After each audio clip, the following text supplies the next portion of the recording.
thinking about his holy presence, standing before his throne, falling on our faces before him, leads to the second key, the second element, the second step on this pathway that God shows Isaiah. Being useful to God means thinking deeply upon how far we fall short of God's glory, how much we need his gracious, forgiving, cleansing touch. So that means that the second element is we need to realize my sinfulness. Look what verse 5 says. So I said, as soon as Isaiah got sight of God as God is, his immediate response is, woe is me. I am undone. Literally, in the Hebrew, I'm disintegrating.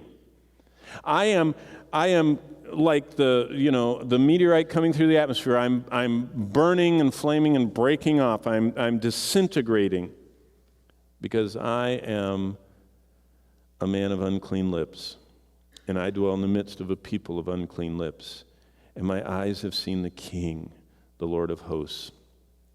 The message of Isaiah 6:5 is, the closer we get to the light, the more we see our sinfulness, our lack of holiness.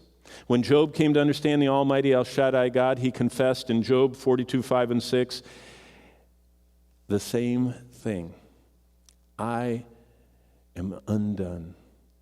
I have seen the King, and I've seen the Lord, the Holy One, and I repent in dust and ashes. When Peter saw the God of the universe displayed in Jesus Christ the Son, he cried out in Luke 5:8, depart from me, I'm a sinful man. When John, the beloved apostle, saw Christ in his unveiled glory on Patmos, he fell and laid on the ground face down like he was dead.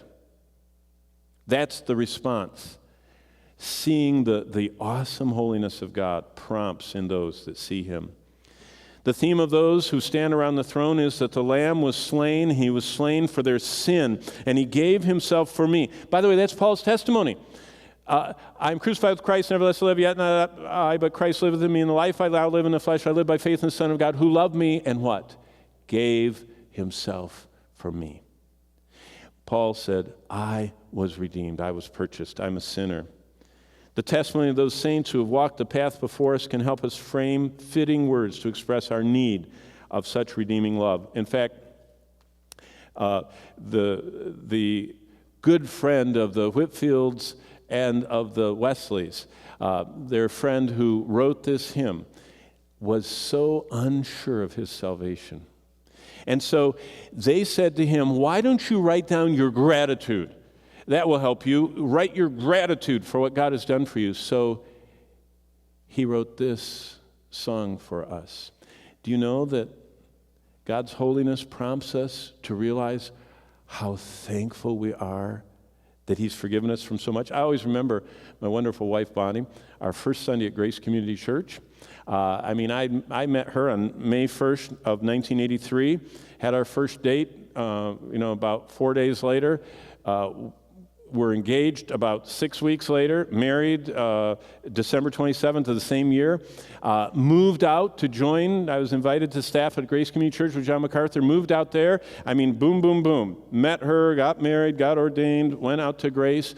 We were on our first Sunday at Grace Community Church, and there were, 12,000 people in the services that day. We were in just one of the services, and there were thousands of people there. They dimmed the lights. MacArthur was up there preaching up a storm and leading us in communion, and I was in awe, and I was just looking at his technique, and I was looking at his powerful elocution, and I was thinking what a great communion, how beautiful the building was.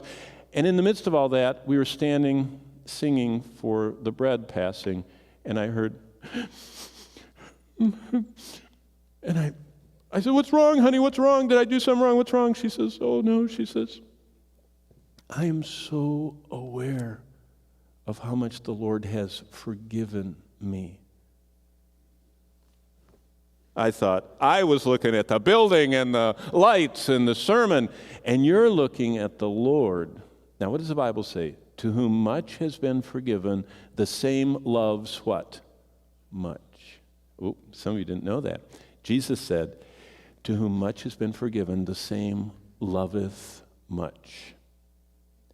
The proportion of our love for God is totally dependent on how much we realize were forgiven of.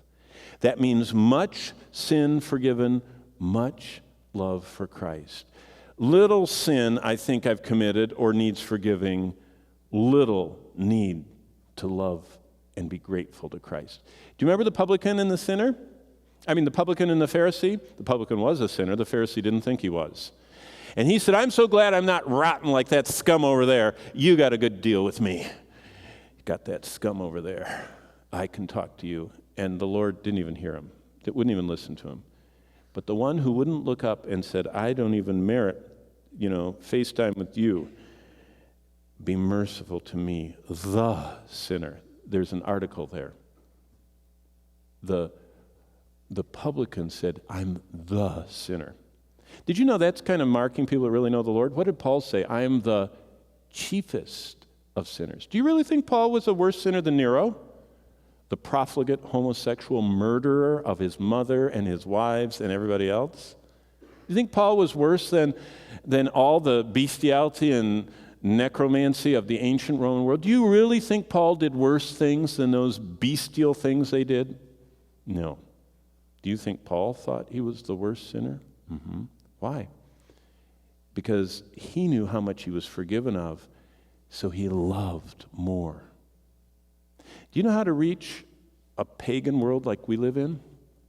Don't think that the person in the gutter that's vomiting up their filth is worse than we are.